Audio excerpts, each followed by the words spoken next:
अस्सलाम वालेकुम। तो वेलकम है आप लोगों का एम रात चैनल में। आज हम बात करेंगे मिडल ईस्ट की सूरत हाल के हवाले से, जो बहुत ही ज़्यादा टेंस हो चुकी है। 7 मार्च को इजरायली फाइटर प्लेन्स ने अलेप्पो, जिसे हम बल्ख कहते हैं उर्दू में, वहाँ अटैक किया है और वहाँ के इंटरनेशनल एयरपोर्ट को पूरी तरह क्रिपल करके रख दिया है।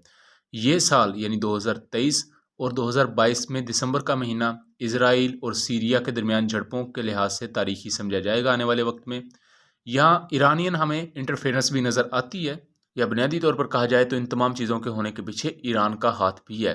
ईरान कंटिन्यूसली कुछ फोर्सेस को ऐसे रूट्स के थ्रू वेपन्स प्रोवाइड कर रहा है जो कि बार बार एक्सपोज हो रहे हैं, और जब वो एक्सपोज होते हैं तो इजरायली एयरफोर्स वहाँ बॉम्बिंग करती है एंड नुकसान सीरिया का हो जाता है। तो हुआ ये 7 मार्च को अलेप्पो में मौजूद इंटरनेशनल एयरपोर्ट के नज़दीक कुछ बंकर्स थे, ऐसा इसराइल का दावा है। ये bunkers basically missile storage facilities थी, या आप समझ लें रॉकेट्स यहाँ रखे जाते थे।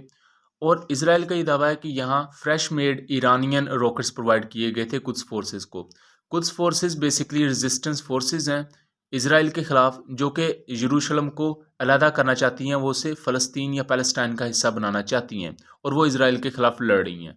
उसके अलावा इनके जो बेसिक एरियाज़ हैं वो सीरिया में मौजूद हैं, इनकी पॉइंट्स जहाँ ये अपना सारी पावर गैदर करते हैं और इसराइल के ख़िलाफ़ आगे जाके लड़ते हैं। लेकिन सबसे बड़ा मसला यहाँ सीरिया का भी है कि सीरिया का एयर डिफेंस सिस्टम देखा जाए, उनके पास S-125, S-200, S-75, S-300 जैसे long range surface to air missile systems हैं। उसके अलावा बावर और सयाद जैसे surface to air missile systems भी हैं। सो जो सीरिया का एयर डिफेंस सिस्टम है ये बहुत ही तगड़ा समझा जाता है।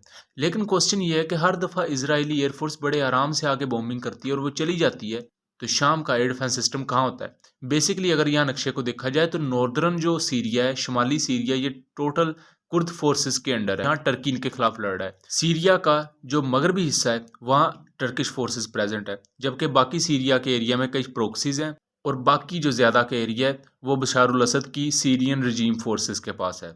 शाम में होने वाली इस खाना जंगी का फ़ायदा तमाम मुल्क उठाते हैं, चाहे वो इसराइल हो, चाहे वो टर्की हो, और चाहे वो ईरान हो। ईरान अपनी प्रोक्सीज को यहाँ देने के लिए वेपन्स, जैसा कि ईरान के बारे में ये भी मशहूर है कि वो दाइश तक को वेपन्स देते हैं, और ईरान यहाँ मुख्तलिफ प्रोक्सीज को वेपन्स देता है, और वो प्रोक्सीज आपस में भी लड़ती हैं। सो यहाँ ईरान के लिए काफ़ी बेहतर है, वो अपने वेपन्स यहाँ सेल करते हैं, उनकी एक मार्केट है पूरी की पूरी। उसके अलावा यहाँ नेचुरल रिसोर्सेज भी हैं। इससे पहले हम देख चुके हैं कि पुराने वक्तों में कुवैत पर अगर इन्वेजन हुआ था वो कुवैत के तेल के कुओं को लेकर हुआ था। अमेरिका अगर इस खित्ते में आया वो भी इसी चीज़ को लेकर आया कि उसने नेचुरल रिसोर्सेज पर कब्जा करना है। सेम है सीरिया में पावर को गेन करना और सीरिया में अपनी पपेट गवर्नमेंट को बनाना, ये इसराइल भी चाहता है, ये टर्की भी चाहता है कि उनकी मर्जी गवर्नमेंट हो या उनके लिए नेचुरल रिसोर्सेज हों, और ये ईरान भी चाहता है। रिपोर्ट्स के मुताबिक इसराइल ने 2 क्रूज मिसाइल्स फायर किए अपने F-16 से। इन्होंने मुख्तलिफ रनवेज और वहां पर मौजूद जो फैसिलिटी थी उसको मुकम्मल तौर पर तबाह कर दिया। एयरपोर्ट को रिपेयर किया जा रहा है, उसके लिए काम शुरू कर दिया गया है, लेकिन ये कब तक चीज़ें फिर क्लियर होंगी या सही होंगी इसके बारे में कुछ नहीं कहा जा सकता।